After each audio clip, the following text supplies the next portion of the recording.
कई हजार वर्षों से भगवान विष्णु के 10वें अवतार कल्कि अवतार की प्रतीक्षा में हैं यह 7 महापुरुष। लेकिन यह 7 दिव्य पुरुष किसी न किसी नियम, वचन या श्राप से बंधे हुए हैं और हम मनुष्य की भांति वह भी मुक्ति के लिए भगवान विष्णु के कल्कि अवतार की प्रतीक्षा कर रहे हैं।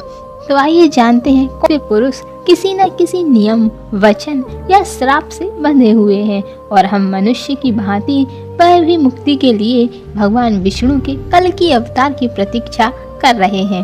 तो आइए जानते हैं कौन है वह दिव्य पुरुष। इन सभी दिव्य पुरुषों में से एक है रुद्र अवतार राम भक्त हनुमान, जो त्रेता युग से इस धरती पर मौजूद है। हनुमान जी भगवान राम के महान भक्त हैं। भगवान श्री राम के बाद अगर किसी का नाम अधिक स्मरण किया जाता है तो वह है हनुमान। रामायण काल में जन्मे हनुमान जी महाभारत काल में भी जीवित थे।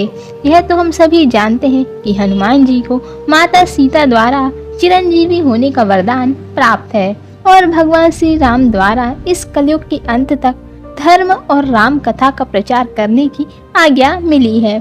तो इसलिए हनुमान जी के जीवित होने के प्रमाण आज भी कई जगह मिलते हैं। इस कलयुग के अंत में जब भगवान कल्कि इस पृथ्वी लोक पर अवतरित होंगे तब एक समय ऐसा आएगा जब हनुमान जी को पुनः भगवान कल्कि के रूप में श्री राम के दर्शन होंगे और तब श्री राम द्वारा दिए हुए वचनों का कार्यकाल भी समाप्त हो जाएगा और हनुमान जी जो भगवान शिव के रुद्र अवतार हैं वे पुनः शिव में समा जाएंगे। इस कलयुग के दूसरे चिरंजीवी महापुरुषों में से एक है भगवान परशुराम, जो आज भी कहीं न कहीं इस कलयुग में जीवित हैं।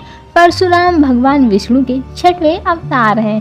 परशुराम के चिरंजीवी होने के कारण रामायण और महाभारत काल में भी देखे गए थे। एक मान्यता यह भी है कि परशुराम ने इस पृथ्वी लोक से 21 बार समस्त क्षत्रिय राजाओं का विनाश कर दिया था। परशुराम जी भीष्म पितामह, कर्ण और गुरु द्रोणाचार्य के गुरु थे। पौराणिक कथाओं के अनुसार भगवान कल्कि के गुरु भी परशुराम जी ही होंगे। कहा जाता है कि आज भी महेंद्रगिरी पर्वत पर तपस्या में लीन होकर कल्कि अवतार की प्रतीक्षा कर रहे हैं। तीसरे चिरंजीवी महापुरुष हैं अश्वत्थामा। अश्वत्थामा गुरु द्रोणाचार्य के पुत्र थे, जो आज भी इस पृथ्वी लोक पर मुक्ति पाने के लिए भटक रहे हैं। जब महाभारत का युद्ध हुआ था तब अश्वत्थामा ने कौरवों का साथ दिया था। धर्म ग्रंथों के अनुसार भगवान श्री कृष्ण ने अश्वत्थामा को ब्रह्मास्त्र चलाने के कारण उन्हें कलयुग के अंत तक भटकने का श्राप दिया था। अश्वत्थामा के संबंध में यह मान्यता प्रचलित है कि मध्य प्रदेश के असीरगढ़ किले में मौजूद प्राचीन शिव मंदिर में अश्वत्थामा प्रतिदिन भगवान शिव की पूजा करने आते हैं और अश्वत्थामा जैसे महान योद्धा भी द्वापर युग से मुक्ति पाने के लिए कल्कि अवतार की प्रतीक्षा में हैं। चौथे चिरंजीवी दिव्य पुरुष है महर्षि व्यास। महर्षि व्यास को वेद व्यास के नाम से भी जाना जाता है, क्योंकि उन्होंने ही 4 वेद, महाभारत, 18 पुराण और भगवत गीता की रचना की है। महर्षि व्यास जी ने कल्कि अवतार के जन्म से पहले कल्कि अवतार के बारे में ग्रंथों को लिख दिया है। महर्षि वेद व्यास बहुत बड़े तपस्वी होने के कारण आज भी वे इस कलयुग में भगवान कल्कि के दर्शन के लिए तपस्या में लीन होकर प्रतीक्षा कर रहे हैं। 5वें चिरंजीवी महापुरुष है लंका के नरेश राजा विभीषण। राजा विभीषण श्री राम के अनन्य भक्त हैं। जब रावण ने माता सीता का हरण किया था तब विभीषण ने श्री राम से शत्रुता न करने को रावण को बहुत समझाया, लेकिन इस बात पर रावण ने विभीषण को लंका से निकाल दिया। तब विभीषण श्री राम की सेवा में चले गए और रावण के अधर्म को मिटाने के लिए धर्म का साथ दिया था। इसलिए भगवान श्री राम ने विभीषण को चिरंजीवी होने का वरदान दिया था, जो कि इस कलयुग के अंत तक वह जीवित रहेंगे।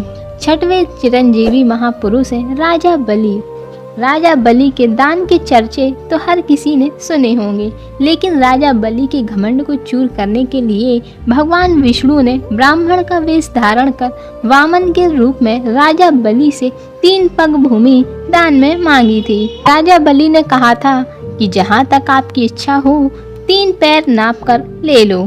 तब भगवान ने अपना विराट रूप धारण कर 2 पग में ही संपूर्ण सृष्टि नाप ली और तीसरा पग राजा बलि के सिर पर रखकर उन्हें पाताल लोक भेज दिया और उन्हें पाताल लोक का राजा बना दिया।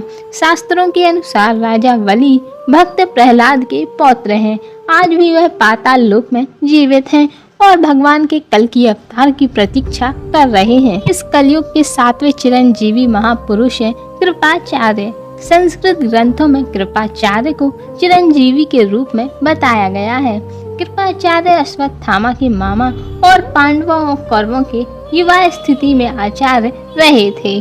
भागवत के अनुसार कृपाचार्य की गणना सप्त ऋषियों में की जाती है। वह उन महान 18 योद्धाओं में से एक हैं जो महाभारत युद्ध के समाप्त होने के बाद भी जीवित थे।